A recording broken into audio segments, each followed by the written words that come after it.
Assalamualaikum warahmatullahi wabarakatuh. Nah, kita masuk di pertemuan ke-8 setelah UTS.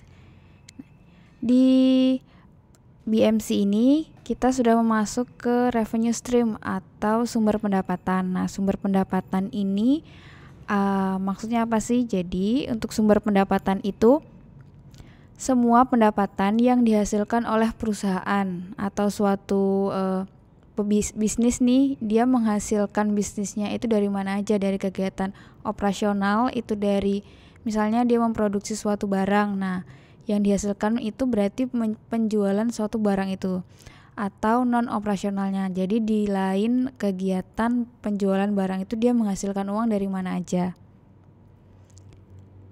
Nah, sumber pendapatan ini juga bisa diartikan sebagai uang yang dihasilkan perusahaan dari masing-masing segmen konsumennya. Selanjutnya, pendapatan harus lebih besar dibandingkan biaya-biaya yang dikeluarkan oleh perusahaan. Nah, untuk blok ini kan revenue stream. Nah, nanti di bagian akhir itu ada blok yang namanya cost structure. Bedanya, revenue stream itu pendapatan yang masuk ke perusahaan atau ke suatu bisnis, kalau cost structure itu biaya yang dikeluarkan.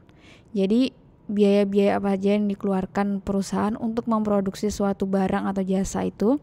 Kalau revenue stream ini pendapatan atau biaya-biaya yang didapatkan. Jadi dari luar itu masuk ke kantong perusahaan itu dari apa aja. Nah, jenis-jenisnya ini ada berbagai macam.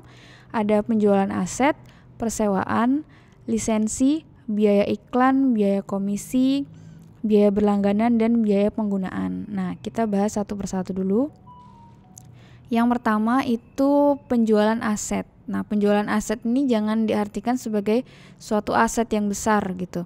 Tapi penjualan aset ini maksudnya adalah penjualan dari produk fisik. Jadi penghasilan yang secara umum didapatkan oleh suatu perusahaan atau bisnis dengan menawarkan aset atau produk fisiknya.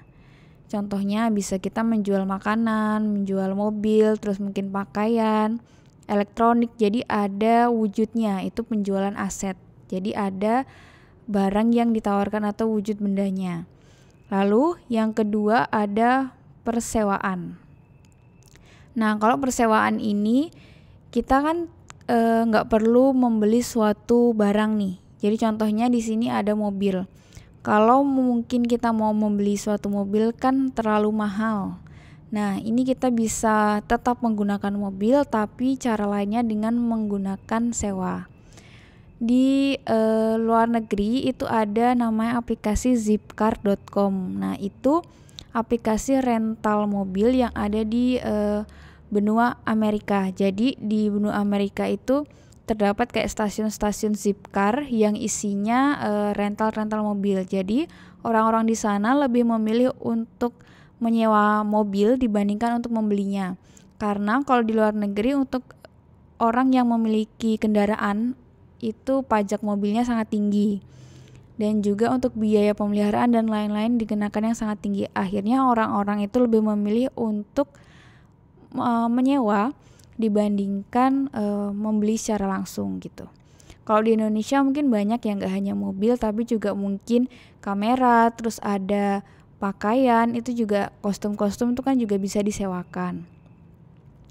Lalu yang ketiga ini ada lisensi. Lisensi ini pemberian hak izin intelektual atas suatu produk. Jadi orang ini mau membuka franchise kopi kekinian, tetap bisa menghasilkan uang tapi tanpa perlu membangun bisnis dari awal.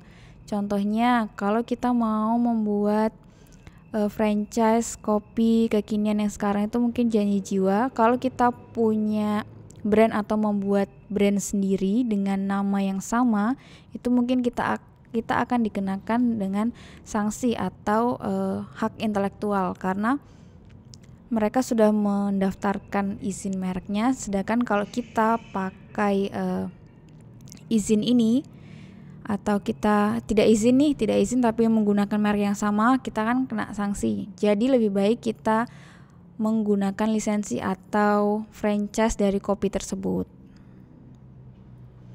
Nah, selanjutnya biaya yang bisa didapatkan itu dari biaya iklan. Nah, biaya di sini maksudnya bukan biaya yang kita keluarkan itu untuk mengiklankan suatu produk, tapi kita ibaratkan sebagai suatu bisnis. Nah, bisnis itu bisnis apa yang kira-kira dapat uangnya itu berdasarkan dari biaya iklan, atau ada orang mengiklankan produknya di kita lalu kita dibayar. Nah, itu maksudnya adalah pendapatan dari biaya iklan. Di sini bisa termasuk dari industri media. Contoh radio atau mungkin di televisi itu kan banyak iklan-iklan. Nah, jadi industri televisi, industri di radio, majalah, koran itu mereka bisa bertahan sampai sekarang ini salah satunya dari banyaknya iklan yang masuk ke perusahaan mereka. Atau bisa juga mungkin sekarang kita lebih familiar dengan selebgram atau endorser. Jadi sebagai selebgram itu kita mengirimkan produknya ke influencer itu atau ke selebgram itu, lalu mereka mereview produknya, kita mengirim uang, kita juga mengirimkan produknya. Jadi si selebgram ini mendapatkan pendapatan atau mendapatkan sumber dananya itu dari iklan, orang-orang yang mengiklankan produknya. Lalu selanjutnya ini ada biaya komisi.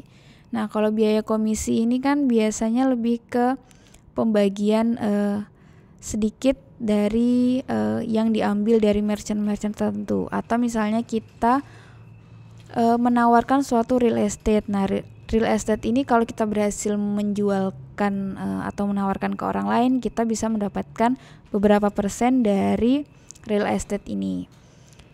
Contoh lain itu ada biaya komisi itu dari credit card.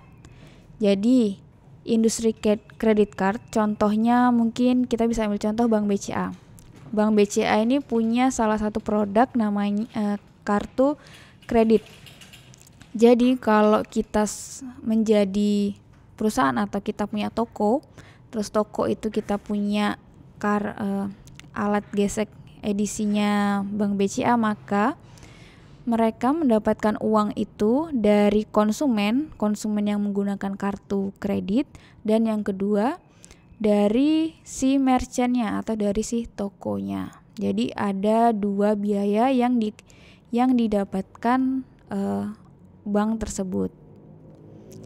Dan yang selanjutnya ini ada biaya berlangganan. Nah, biaya berlangganan ini biasanya digunakan untuk kita menggunakan jasa. Contohnya kita berlangganan Spotify, berlangganan Netflix, atau YouTuber itu mendapatkan penghasilannya ini dari subscriber atau dan lainnya. Bisa juga biaya berlangganan itu, contohnya nih member gym, ini ada rewardnya, member card atau loyalty reward. Nah, ini biasanya mereka kalau gym sudah berapa kali kesini dapat gratis ini, dapat gratis ini. Nah, itu dapat dari biaya berlangganan. Nah, kita berlangganan itu kan nggak hanya gratis nih, ada biayanya. Contohnya mungkin kalau member gym ini untuk bikin kartunya harus bayar berapa. Untuk Spotify kita mau pakai Spotify sebulan ini perlu bayar 50.000 misalnya. Itu untuk dari biaya tersebut itu termasuk dari biaya berlangganan. Selanjutnya ini ada biaya penggunaan. Jadi dihasilkan dari seberapa sering kita menggunakan suatu layanan. Jadi semakin sering kita menggunakan layanan tertentu, maka bisnis itu akan semakin banyak konsumen membayar. Contohnya bisnis telekomunikasi provider, kita punya provider Telkomsel contohnya. Kalau kita nelpon pakai provider Telkomsel, semakin lama kita telepon, maka semakin banyak uang yang dihasilkan si provider tersebut. Lalu biaya penggunaan dari perhotelan. Semakin lama kita menginap di suatu hotel atau penginapan, maka semakin banyak biaya yang dihasilkan. Jadi penggunaan ini lebih ke menggunakan layanan tertentu. Lalu ada contohnya mungkin biaya jasa pengiriman barang. Jadi semakin sering kita mengirimkan barang di kurir ini, delivery tersebut akan mendapatkan biaya, itu mendapatkan pendapatan maksudnya itu dari biaya penggunaan.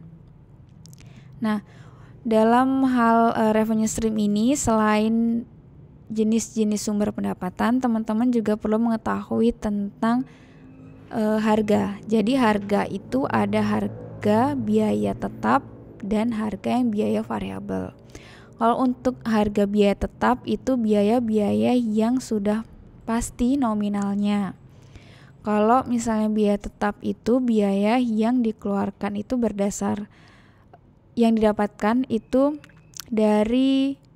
bisa dari banyaknya kegiatan yang dilakukan. Contohnya, kalau biaya variabel, kita punya suatu mesin itu pakai bahan bakar. Semakin banyak produksi barang yang dihasilkan, maka semakin banyak variabel dari bahan bakarnya, dari bahan baku bahan bakunya, terus dari yang lainnya. Jadi kalau misalnya biaya tetap itu sudah pasti penggunaannya, tapi kalau biaya variabel itu masih bisa berubah-ubah dan masih bisa dinegosiasikan gitu. Nah, untuk materi revenue stream cukup sampai di sini. Mungkin teman-teman masih ada yang bingung, langsung didiskusikan aja di LMS. Sekian dari saya. Wassalamualaikum warahmatullahi wabarakatuh.